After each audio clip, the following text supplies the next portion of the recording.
Welcome, deep divers, to another journey into the captivating world of ancient philosophy. Today, we're tackling a topic that, well, it ripples through pretty much every aspect of our lives, often without us even realizing it. I'm talking about the relentless pursuit of pleasure. Just think about it for a second. From the moment we wake up, we're sort of subconsciously, or sometimes, very consciously, arranging our day around what feels good. Maybe it's that first sip of coffee, the warmth, or sinking into your favorite chair, the thrill of finding something cool online, or maybe even the bigger stuff, like the satisfaction of hitting a goal you've had for ages. We are basically all chasing that next good feeling. But here's the twist, the kind of curveball. What if this whole drive, the seemingly natural urge for gratification, is actually, well, a trap? What if, instead of leading us to real lasting contentment, it just keeps steering us off course, leaving us always wanting more? That's a really fundamental question, isn't it? And it's one that philosophers have been wrestling with for, well, thousands of years. This basic human thing, this pull towards comfort, towards excitement, it was a huge focus for the ancients. And they really dug into it with a kind of rigor that honestly still feels incredibly relevant today. Absolutely. And that's exactly the territory we're diving into today. We're going deep into Stoicism and its really counterintuitive, but maybe ultimately liberating view on pleasure. Now, the Stoics weren't the only ones thinking about this. Their big rivals, the Epicureans, they were also searching for that flourishing life, eudaimonia, but they came at pleasure from a totally different angle. And we'll definitely touch on their view, too, because the contrast is important. But for the Stoics, there was this deep caution, almost a suspicion, around just endlessly chasing gratification. It wasn't that pleasure was bad exactly, but they saw the pursuit of it, especially when it's unbridled, as unreliable, often disruptive, and something that could easily, lead you down the wrong path towards vice, towards dependency. So our mission today is to really unpack this Stoic approach. How can you genuinely enjoy life's natural pleasures, those moments of contentment, without becoming, well, a slave to them, without letting them dictate your happiness or steer you off course from what really matters? Yeah, it's a critical distinction. The Stoics weren't pushing for some joyless existence, not at all. They wanted a life where you are the master of your own inner state, a state that stays solid, stays tranquil, no matter what's happening externally. And that includes whether pleasure is present or absent. It's about building this inner freedom, this resilience that lets you live fully, not by denying joy, but by understanding its proper place, making sure it doesn't overshadow the things that truly last. That sets the stage perfectly. Yeah. So let's start digging. Let's get into the reasons why the Stoics felt this way. Yeah. Right. The Stoic view of pleasure, a necessary caution. Okay, so why this caution? Why were the Stoics so wary of pleasure? I mean, today, in our culture, happiness often seems like it's all about getting more stuff, more experiences, instant gratification. So the view can sound a bit, well, maybe a bit stern, almost puritanical. But like you said, it wasn't about being anti-joy. It was grounded in this really practical, clear-eyed look at human nature and the risks involved when pleasure becomes the main goal. Exactly, you've nailed it. The core Stoic idea was that chasing pleasure without limits is unreliable and often disruptive. They were sharp observers of psychology. They saw how easily that chase leads to vice, to dependency, and ultimately to this constant state of agitation, of never being quite satisfied. Think about it. You chase a fleeting sensation, a great meal, a new gadget, maybe getting likes online. These things are temporary by definition, and when they fade, what happens? You're left craving more, or worse, feeling kind of empty or let down. This wasn't some abstract moral judgment for them. It was a practical assessment of how pleasure impacts our inner peace or stability. Yeah, I think everyone can relate to that on some level. Chasing something for that quick hit of joy, only to find you need more next time. Or you get tangled up in the downsides. It immediately makes me think of that core Stoic principle, the dichotomy of control. The idea that some things are up to us, others aren't. Our sources, like a handbook for new Stoics, really hammer this home. For the Stoics, the only thing truly fully in our control is our will, our choices, our judgments. It's good if our will aims for virtue, bad if it aims for vice, everything else, kind of secondary. And that is precisely why they were so cautious about pleasure. If your happiness, your inner calm, depends on something external, like getting a specific pleasure, or always having pleasant experience as well, you've just handed over control. You've basically given the remote control for your well-being to things outside yourself, to chance. And that's a huge problem because external things are, by their nature, unreliable. They come, they go, you can lose them. They might not deliver the satisfaction you expected, or they might even bring unexpected trouble. So if pleasure is external and fleeting, basing your happiness on it. From a Stoic viewpoint, that's like building your house on, well, the shifting sand. Okay, so if pleasure is unreliable, if it's like building on sand, Right. where do the Stoics say we should build? Where do we find happiness? It's not through chasing external gratification. What's their path? Right. This leads us to one of their biggest and sometimes hardest to swallow ideas. The idea that virtue is sufficient for happiness. For a Stoic, developing that solid inner state, that virtuous character, by aligning your choices with reason, living in harmony with nature. That alone is enough for a truly happy, flourishing life. It doesn't mean things like health or wealth are bad. Not at all. They're just not necessary for genuine happiness. True happiness, for the Stoic, has to be an inside job, totally independent of what fortune throws your way, good or bad. That feels radical, No, especially when you put it next to someone like Aristotle. I remember the sources pointing out that even Aristotle, who definitely valued virtue highly, thought you still needed some external goods too, right? Right. Things like, enough money, good health, friends, maybe even good looks were part of the package for complete life. For eudaimonia, the Stoics seem way more uncompromising, like, nope, just virtue, that's it. Exactly. And why take such a hard line? Well, for the Stoics, it came back to that fragility issue. If your happiness depends on any external circumstance, even ones we all naturally prefer, like health or financial security, then it's inherently vulnerable. You're always living at the mercy of luck, of things outside your control. So true, unshakable happiness must come from within, from the virtuous exercise of your will, your judgments, your choices. This completely shifts the game. It's not about collecting pleasant experiences anymore. It's about cultivating this inner core, this strength of character that nothing external can touch. And this is where that slightly tricky concept of preferred indifference comes in. Ah, yes, preferred indifference. That always trips people up a bit. If virtue's the only good and everything else is indifferent, does that mean Stoics just don't care? Like health versus sickness, wealth versus poverty, it's all the same to them. That's Zumani. Right, it definitely needs clarification. When they say indifferent, they mean indifferent in a moral sense. These things don't make you a morally better or worse person. Only virtue, good, or vice, bad, can do that. So health, wealth, reputation, even life itself, they're morally neutral, indifferent. However, the Stoics weren't naive, they were realists. They knew we naturally prefer some indifferent things over others. We naturally prefer health to sickness. We prefer having enough resources over being destitute. We prefer comfort over pain. These are the preferred indifference. Okay, so it's okay to prefer them. Yeah. We can aim for them, enjoy them. There's a catch. Exactly. The crucial catch is this. While we can prefer these things, and even take reasonable steps to get them, we must never chase them as if they were the ultimate goal. Our happiness, our inner peace, cannot depend on actually getting or keeping them. They're just tools. Advantages, maybe? Things that can potentially support a virtuous life, but they are never the end goal itself. So yeah, enjoy your good health while you have it. Use your resources wisely, appreciate your comfortable home. These are preferred. But never, ever compromise your honesty, your fairness, your wisdom, your virtue to get or keep them. And if you lose them, your inner peace, rooted in your virtue, should remain intact. That's the ideal. And that really sets them apart from, say, the Epicureans. Right. So Stoics, Mm-hmm. wary of pleasure, virtue is key. Externals are preferred but indifferent. Okay. But what about the Epicureans then? They also wanted that flourishing life, eudaimonia, but they straight up identified it with pleasure as the final end. How is their idea of pleasure different from just, basic hedonism? Because that's often the rap they get, right? Just wild indulgence. Yeah, that's a huge misconception and honestly a bit of historical slander against Epicurus. Epicurean pleasure was absolutely not about chasing intense, fleeting highs or wild indulgence, not at all. Epicurus defined pleasure primarily as the absence of pain in the body, he called that aponia, and the absence of disturbance or turmoil in the mind, ataraxia. He actually said, famously, pleasure does not increase when pain has been removed. The highest pleasure is the absence of pain.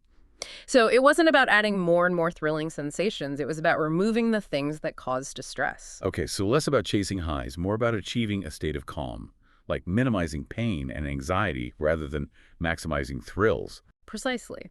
For Epicurus, the natural default state of a human being who is free from significant bodily pain and mental agitation is pleasure, a kind of baseline contentment. You don't need to add crazy stuff on top. You just need to remove the disturbances. Aponia was about having your basic physical needs met: enough food, shelter, decent health, but avoiding the kind of excess that actually causes problems, like overindulgence. And ataraxia was about mental peace, getting rid of anxieties about the future, fear of death, worries about things you can't control, like gods or fortune. The goal was this deep, steady calm, a serene state. not a roller coaster of excitement. And to get to that calm state, didn't Epicurus also have a system for managing desires, like a figuring out which ones were worth pursuing? He did, and it's incredibly practical. He sorted desires into categories to help people find that tranquility. First, you have natural and necessary desires. Think basic needs: food, water, shelter, maybe friendship. These are few, generally easy to satisfy, and satisfying them leads directly to a pranina. Second, natural but not necessary desires, like wanting fancy food instead of simple food or luxurious clothes. These aren't bad necessarily, they add variety. But they aren't essential for tranquility, and chasing them too hard can cause problems. They're okay in moderation, but easy to live without too. And third, unnatural and unnecessary desires. This is the big danger zone. Things like fame, immense wealth beyond comfort, political power. Epicurus said just forget these entirely. He called them meaningless because they have no natural limit, they're insatiable, they breed constant anxiety, and they will never bring true ataraxia. Wow, that's a really clear framework. Natural and necessary, natural but not necessary, and unnatural and unnecessary. It cuts through a lot of the noise about what we think we need versus what we actually need. He even had that great question, didn't he? Something like, for every desire, ask yourself, what happens if I get this? And what happens if I don't? Like a cost-benefit analysis for your peace of mind. Exactly. It's a very rational approach to desire management. So if you bring the Stoics and Epicureans back together, you see both schools were deeply concerned about desire and how it could wreck our peace. They both analyzed it critically, but their ultimate goals and solutions really diverged. The Stoics put all their chips on virtue as the only true good, seeing pleasure as an indifferent. Something you manage, maybe prefer, but never the goal itself, because chasing it makes you vulnerable to externals. For Epicurus, pleasure understood as that calm state of aponia and ataraxia was the ultimate goal. And you manage desires specifically to achieve and maintain that kind of serene pleasure. So you could say the Stoics built an inner fortress to withstand all external storms, while Epicurus tried to cultivate a calm, walled garden, minimizing storms from the outset. Fascinating contrast. Both aiming for eudaimonia, that flourishing life, but taking really different routes. And for the Stoics, a key part of their route, their fortress building, was this virtue they called temperance. The Stoic discipline of desire? Okay, so the Stoics are wary of pleasure chasing. Virtue is the main thing. How do they actually manage desires day to day? This brings us to temperance. It's one of the 4 big virtues. But that word temperance, it can sound so restrictive, like extreme self-denial. I suspect there's more to it than just saying no to everything fun. Oh, absolutely. That common image is definitely misleading. Temperance, or sophrosyne in the original Greek, is right up there with practical wisdom, courage, and justice as a cornerstone Stoic virtue. And its purpose isn't about grim denial. It's about enabling us to control our desires and actions so that we don't yield to excesses. It's all about maintaining that inner balance, that freedom we were talking about. Think self-control, moderation, appropriateness, knowing when enough is enough, not about total abstinence necessarily. Okay, so less like a rigid cage, more like skilled navigation, not starving, but eating the right amount, not avoiding all enjoyment, but enjoying things in proportion without getting hooked. I like that analogy we talked about earlier. Temperance isn't a chain, it's a rudder for your ship. It helps you steer through the winds of desire without getting swamped. Yeah, That makes its role feel much more active, more skillful. that's a perfect way to put it. It emphasizes skill, judgment, active guidance, not just passive resistance. It's a capacity you develop through practice, like a pilot learning to handle turbulence. And developing this skill is tied directly to another often misunderstood Stoic idea: apatheia. People hear Stoic and they picture, Mr. Spock, emotionless, cold, a robot. But that's really a caricature, a myth we need to bust. Yeah, the emotionless Stoic stereotype is strong. But the sources, like the Guide to Epictetus, are really clear. Apatheia isn't about no emotions. It's about freedom from irrational passions. So what's the difference? What counts as an irrational passion that they wanted freedom from? How's that different from just feeling things? Great question. Irrational passions for the Stoics were these morbid emotions, disturbances of the mind that spring from false judgments about what's truly good or bad for us. Think intense, uncontrolled feelings like lust, overwhelming craving, rage, paralyzing dread, jealousy, envy, constant irritability, deep worry. They saw these as morbid because they're disproportionate. They cloud our reason, they hijack our judgment, and they mess up our inner peace. They're not just feelings, they're feelings fueled by a mistaken belief about an external event or situation. Like, if you wrongly judge that losing your job is an absolute catastrophe that ruins your core self, that false judgment then breeds irrational passions like despair or bitterness. Ah, okay. So it's not about not feeling sad if you lose your job, but about not letting that sadness become an all-consuming despair based on a false belief that your worth is tied to your job title. It's about proportion and judgment. Exactly. It's about feeling appropriately, rationally, letting reason guide the emotional response, not being swept away by it. And here's the really interesting part people often miss. The Stoics actually recognized and cultivated what they called good feelings, eupathei. These are rational, appropriate emotional responses. They include things like genuine joy, based on virtue, not fleeting circumstance, rational caution or prudence, which is different from irrational fear, and well-wishing or goodwill towards others. That last one covers a lot. Cheerfulness, sociability, respect, kindness, affection. So the ideal Stoic wasn't cold at all. They aimed for emotional intelligence, emotional control, aligned with reason. Can you give an example? That line between a natural reaction and an irrational passion can still feel a bit fuzzy. Sure, think about a sudden loud noise, like thunder cracking right overhead. The sources say even a Stoic sage might blench, jump, maybe their heart skips a beat. That initial physical startle, that's a natural automatic reflex. It's pre-rational. That's not an irrational passion. The key difference is what happens next. The sage doesn't then assent to the impression that this thunder is terrible or a disaster in a way that destroys their inner peace. They don't let that initial shock snowball into paralyzing dread or panic. They acknowledge the loud noise, the physical sensation, but the rational judgment steps in and says, okay, that was startling, but it's just weather. It doesn't harm my character. They don't buy into the catastrophic interpretation. It's the judgment about the event, not the event itself or the reflex, that creates the damaging passion. Okay, that clicks. It's the assent, the buying into the judgment that something external is fundamentally good or bad for your core self. That's the problem they're targeting. So what's doing the targeting? What's the internal bouncer deciding which judgments get in and which get thrown out? What faculty applies this temperance? That's the job of the hegemonicon, literally the ruling faculty. The Stoics often pictured it like a king ruling his kingdom or a captain commanding a ship. It's our reason, our capacity for judgment, reflection, and conscious choice, the core of our consciousness. This hegemonicon is what lets us step back, pause, and actually question our desires and impressions as how to think. Like a Roman emperor puts it, it allows us to step back and question whether what we desire is actually going to be good for us or not. Without that ruling faculty being active and in charge, we're just reacting, pushed around by instincts and external events. So temperance is basically the hegemonicon in action, applying reason to our impulses and desires. It's like this constant internal conversation, checking our judgments, managing our reactions. And Marcus Aurelius, man, he really captured that struggle in his meditations, didn't he? When he basically tells himself off, you've endured countless troubles, all from not letting your ruling reason do the work it was made for enough already. Yeah. You can almost hear the exasperation. It's like, come on, brain, get it together. It's so relatable. His words really highlight that a lot of our suffering is, well, self-inflicted. It comes from letting our desires, fears, and knee-jerk reactions run the show instead of engaging our reason. So developing temperance is all about strengthening that ruling faculty, making sure it's awake, alert, and firmly in command. It's about exercising that inner king, keeping it on the throne, and not letting the noisy demands of the court, our fleeting desires and passions, dictate how things are run. Okay, the theory makes sense. Temperance isn't about joyless denial. It's about rational self-control, freedom from being jerked around by bad judgments and irrational emotions, all guided by this inner ruling faculty. Got it. Now, the big practical question, how do we actually do this? What are the techniques? The Stoics were practical guys. They must have had some actual exercises or methods, right?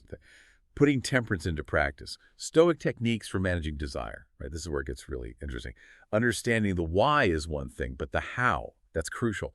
How do we take this idea of temperance and actually apply it when, that piece of cake is staring you in the face, or you really want that new shiny thing? What were the Stoic techniques? They definitely had a toolkit. And these techniques are really the core of Stoic practice. And the bedrock for a lot of them, it comes right back to the dichotomy of control. Step one is always recognizing that so many things we chase for pleasure, wealth, reputation, fancy food, even specific outcomes in relationships are externals. They're not fully in our control. And as Lessons in Stoicism puts it, pinning your happiness on these guarantees frustration and disappointment. So that's initial recognition, that mental sorting of what's up to you and what isn't, that's fundamental. That first step can be tough, though, can it? Really internalizing that things you deeply desire aren't fully under your control. So, okay, say I'm really jonesing for that new gadget or that promotion at work. How does applying the dichotomy of control actually feel in that moment? What does it change internally? It shifts you from being passively pulled by the desire to being an active agent making a choice. Yes, external things like advertising or internal urges like a strong craving, they influence us. Massively sometimes. But the Stoics insisted, as a handbook for new Stoics says, ultimately they are under our control because you can make a conscious decision to ignore your cravings or to override the opinions of others. So you notice the desire, you feel the pull, you see the impression that getting this thing would be good. But then your hegemonicon, your reason kicks in. You pause. You don't automatically agree with that impression. You don't just react, you choose. You choose whether to act on it. You choose whether to let it define your inner state. It's a conscious assertion. I decide my response, not this fleeting urge. That feels powerful. It's not about making the desire vanish instantly, but about changing your relationship to it. The urge might still be there, maybe loud, maybe quiet, but it doesn't own you because you haven't handed over the reins. Okay, what else is in the toolkit? How else do they weaken desire's grip? Another really potent technique is what we could call decomposing desired externals, or maybe stripping away the hype. This goes deeper than just resisting the urge. It attacks the root of the desire by challenging the judgment that the thing is even desirable in the first place. You question the premise, you strip away the false value that's been layered onto it. Decomposing it. Stripping away the hype. I like that. So take that fancy new smartphone again. How would I decompose the desire for? What layers am I peeling back? Okay, great example. You start by questioning the initial judgment. Is this phone really essential for my well-being or happiness? Then you dissect why you want it. Is it purely for its function, making calls, texting, useful apps? Or is it something else? Often you dig down and find it's about perceived status, right? Having the newest model. Or it's the novelty factor that wears off fast. Or maybe it's fear of missing out because everyone else seems to have one. Then you look at the object itself. What is it? Objectively, it's some metal, plastic, glass assembled in a factory. You strip away the slick marketing, the social pressure, the emotional story you've attached to it. Ask, if I ignore the ads, ignore what others think, ignore the newness, what's left? Do I actually need this specific functionality, or does my current perfectly adequate phone do the job? By separating the actual utility from all those layers of hype, social conditioning, status signaling, the desire often just deflates. It loses its power. You see it for what it is, a tool. Maybe a useful one, maybe not, but definitely not the key to your happiness or flourishing. This helps you see things clearly, past that first unexamined rush of, ooh, I want that. That's brilliant. It's like seeing behind the curtain, realizing the great and powerful Oz is just a gadget. And doing that kind of clear-eyed analysis, stripping away the false value, I imagine that naturally leads towards a simpler way of living, right? Less focus on accumulating stuff. Absolutely. Simple living and moderation are almost inevitable outcomes of practicing this kind of temperance. Look at Seneca. Here's a guy who was incredibly wealthy, one of the richest men in Rome. Yet he constantly advocated for simple living. He famously argued, it's fine to use the gifts of fortune as long as you're not enslaved to them. People called him a hypocrite, of course. Easy for you to say, Seneca. But his point wasn't necessarily about getting rid of wealth. It was about detachment from it. Oh, it wasn't don't have nice things. It was don't let nice things have you. Don't confuse the tool with the goal. Precisely. He wasn't pushing poverty. He was pushing freedom from attachment. His advice in the letters is super practical. Indulge the body just so far as suffices for good health. Eat when you're hungry, drink when you're thirsty, wear clothes to stay warm, have shelter from the weather, basic needs. And then he adds, crucially, to spurn everything that is added on by way of decoration and display by unnecessary labor. He's drawing a sharp line between genuine needs and things done purely for show, for ego, or to meet societal expectations. That hits hard today, doesn't it? So much of consumer culture is about decoration and display. It reminds me of that great story about Cleanthes, the early Stoic. Apparently, he was so committed to frugality, so poor, that he couldn't afford papyrus. So he wrote down Zeno's lectures on oyster shells and ox shoulder blades he found. Now, that's commitment to simple living. It really makes you pause and ask yourself, how much of what I desire, how much would I spend energy on, is for its real value, and how much is just decoration, just keeping up appearances? It's a question the Stoics would say we need to ask constantly, because giving in to that decoration and display impulse is exactly how we get trapped. When your sense of self-worth is tied to external validation or possessions, you're fundamentally not free. So simple living isn't just about saving money, it's a radical act. It frees up your time, your energy, your focus, so you can redirect them from chasing externals to cultivating what truly matters, your inner character, your virtue. And keeping this up, maintaining this inner freedom and moderation, it's not like you flip a switch and you're done, right? It Yeah, sounds like it needs constant effort. absolutely not a one and done thing. It requires continuous vigilance, constant self-reflection. Galen, the famous physician Marcus Aurelius studied, really stressed this. He said something like, "We must never relax our vigilance, not even for a single hour, if we genuinely want to improve ourselves." Now, that doesn't mean being neurotically self-critical 24/7. It means maintaining this gentle, steady awareness of your inner landscape, your thoughts, judgments, desires, reactions. It's ongoing self-monitoring. That sounds demanding. How did they sustain that level of awareness? Did they have specific routines or mental exercises? They did. Marcus Aurelius's daily routine is a classic example. We know from his meditations he practiced morning reflection. He'd prepare for the day, anticipate challenges, difficult people, frustrating events, and mentally align his intentions with Stoic principles. How would he respond virtuously? Then, in the evening, he did a kind of daily review. He'd look back. How did I handle my desires today? Where did my judgment slip? Did I get angry unnecessarily? Did I act according to my values? Where did I go wrong? Where did I do well? And importantly, how can I do better tomorrow? This regular self-audit was key. And he even used a little mental trick. Imagine you have to explain your day's actions before a wise Stoic mentor or even a panel of sages. Huh. Yeah, having to report back to Epictetus or Seneca, that would definitely keep you on your toes. Adds a bit of healthy pressure to the internal process. It really does. It forces a kind of objective honesty. And then there's another practice, maybe the most profound one, that Seneca strongly recommended: rehearse death. This sounds morbid to us, maybe, but for the Stoics, it was an incredibly powerful practice for achieving freedom.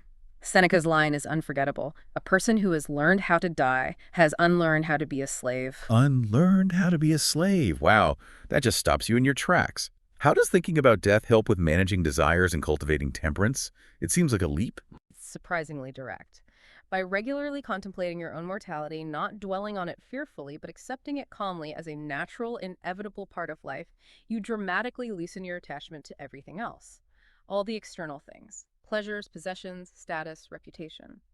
If you can truly come to terms with losing your life, which is the ultimate external possession, then the thought of losing anything less significant, your job, your money, your favorite cup, becomes far less terrifying, less controlling. This practice, sometimes called memento mori or premeditatio malorum, premeditating bad things, forces perspective. It reminds you life is short. It pushes you to focus on what's truly important and lasting your character, your virtue, rather than getting enslaved by desires for things you can't keep anyway. By facing the ultimate lack of control, you gain freedom from the tyranny of all lesser attachments. It's detachment practice on the highest level. That's incredibly deep.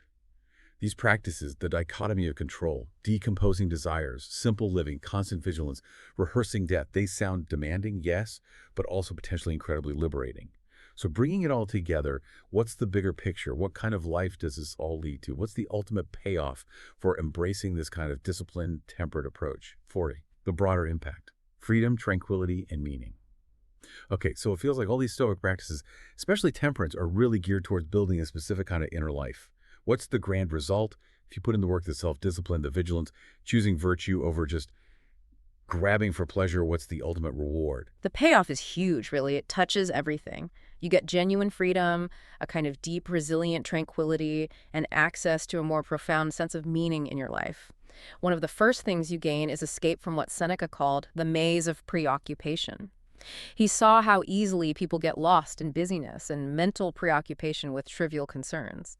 As Breakfast with Seneca notes, this constant distraction stops us from focusing on what truly matters, what actually nourishes us deep down. The maze of preoccupation. And that sounds painfully familiar in our hyper-connected, always-on world, doesn't it? Always busy, always reacting, checking notifications, chasing the next urgent but not important thing. Feels like running faster and faster but staying in the same place sometimes. Exactly.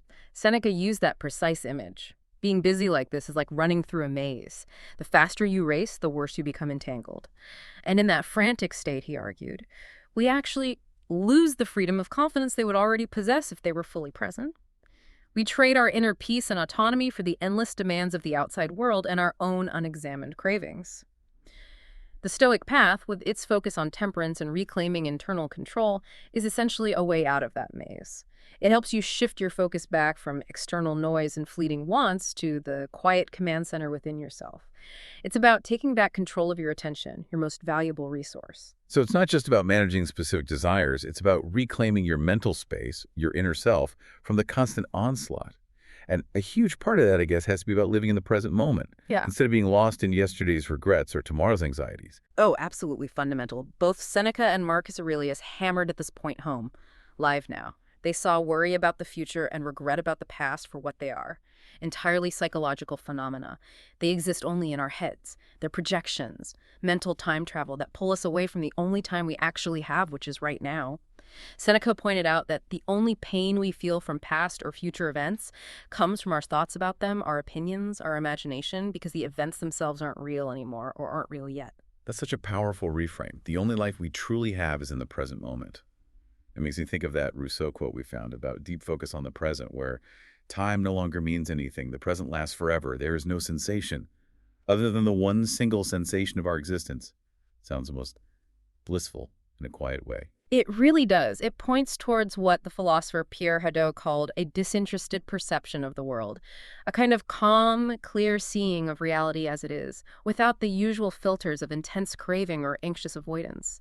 It's experiencing life directly, fully present, fully aware, without being constantly buffeted by the waves of desire and aversion. It's finding a deep satisfaction, a quiet joy, just in the sheer fact of being alive and aware in this moment. And you simply cannot reach that state if you're perpetually chasing the next high or running from the next discomfort. Okay, so temperance helps us manage pleasure, reclaim our attention, live in the present. Does it also make us tougher? Does it help us handle the inevitable hard stuff, the suffering, the adversity that life throws at everyone? It absolutely does. Temperance isn't just about managing the good stuff. It directly builds resilience for the bad stuff. A Stoic, ideally, doesn't try to dodge difficulty. Instead, they learn to see every event, even things most people would call a disaster, as a chance to test and improve themselves. That's a key idea from the obstacle is the way. It comes from understanding that, as Lessons in Stoicism says, it is entirely up to us whether we choose to see an event as a disaster or an opportunity. You can't always control the event, but you can control your interpretation, your response. You own your perspective. That reframing is incredible, seeing obstacles not as roadblocks but as fuel. Do we have a really solid example of someone actually living this under extreme pressure? The story of Admiral James Stockdale is probably one of the most powerful modern examples. He was a prisoner of war in Vietnam for over 7 years. Years of solitary confinement, torture, unimaginable conditions. And he explicitly credited the philosophy of Epictetus, a Stoic slave-turned-teacher, with giving him the mental tools to survive. He internalized the dichotomy of control to an incredible degree. As his plane was going down, knowing he was about to be captured, he literally said to himself something like, 5 years down there at the least, I'm leaving the world of technology and entering the world of Epictetus. Wow. Wow. And in that moment of extreme crisis, to immediately frame it through a philosophical lens, that's just astonishing mental discipline. Yeah. He knew his body, his freedom, his circumstances were totally out of his control, but his mind, his judgments, his will to endure virtuously, that was still his. Exactly. Stockdale's experience shows how Stoic discipline, including temperance and that fierce grip on the dichotomy of control, can forge incredible resilience. It builds an inner strength that can withstand almost anything. And you see echoes of this in other places too, like in Viktor Frankl's logotherapy, which came directly out of his experiences in Nazi concentration camps. Finding meaning, choosing your attitude, even in the face of horrific suffering. It resonates deeply with these Stoic principles. It really does. The parallels are undeniable. It brings it home that temperance isn't just about saying no to dessert. It's about forging a character strong enough to face whatever life throws at you, pleasure or pain, without losing your inner equilibrium. Building that inner citadel, as Marcus Aurelius called it, that fortress within where your peace resides, untouchable by external storms. What a journey today, seriously. From the Stoics' careful, almost suspicious view of pleasure, dissecting why chasing it is risky, all the way to how embracing temperance can unlock this profound inner freedom, this deep tranquility, this resilience. It's powerful stuff. It really is. We've hopefully moved past seeing temperance as just grim self-denial and seen it instead as this really sophisticated, rational way to handle desire. It's not about rejecting our human nature, but about mastering our inner world, making sure we're in charge, not our fleeting impulses or external pressures. Yeah. By practicing that self-control, by aligning our lives with reason, you really can cultivate a tranquility that's much deeper, much more robust than anything you get from just chasing the next pleasure. And that core distinction is worth hitting one more time. It's not about an unpleasurable life. It's about knowing the difference between shallow, fleeting joys and real, lasting fulfillment. It's about making sure those preferred indifferent things, the good health, the nice meal, the comfortable life, are never pursued at the expense of virtue. Enjoy them. Absolutely. Prefer them. Yeah. Sure. But never compromise your integrity, your honesty, your inner peace for them. It's a fundamental shift, really. It challenges us to rethink our whole relationship with pleasure, with desire, and guides us towards a life that feels more intentional, more grounded, and ultimately much, much freer. So, deep diver, as you go about your day, maybe mulling over some of this, here's a final thought to chew on. What are your preferred indifferents? What are those things you enjoy, you desire, maybe even rely on for a mood boost that, if you're really honest, might have a bit too much power over you? Things that might be acting as your masters without you quite realizing it. And how might leaning into some of this Stoic temperance, not as denial, but as wise self-management, help you not just have those pleasures, but truly own your experience of them? How might it help you live with more genuine freedom and a more lasting kind of tranquility? Something to think about. Definitely. Until next time, keep digging deep, keep questioning, and keep thinking about what truly helps you flourish. We'll see you on the next deep dive.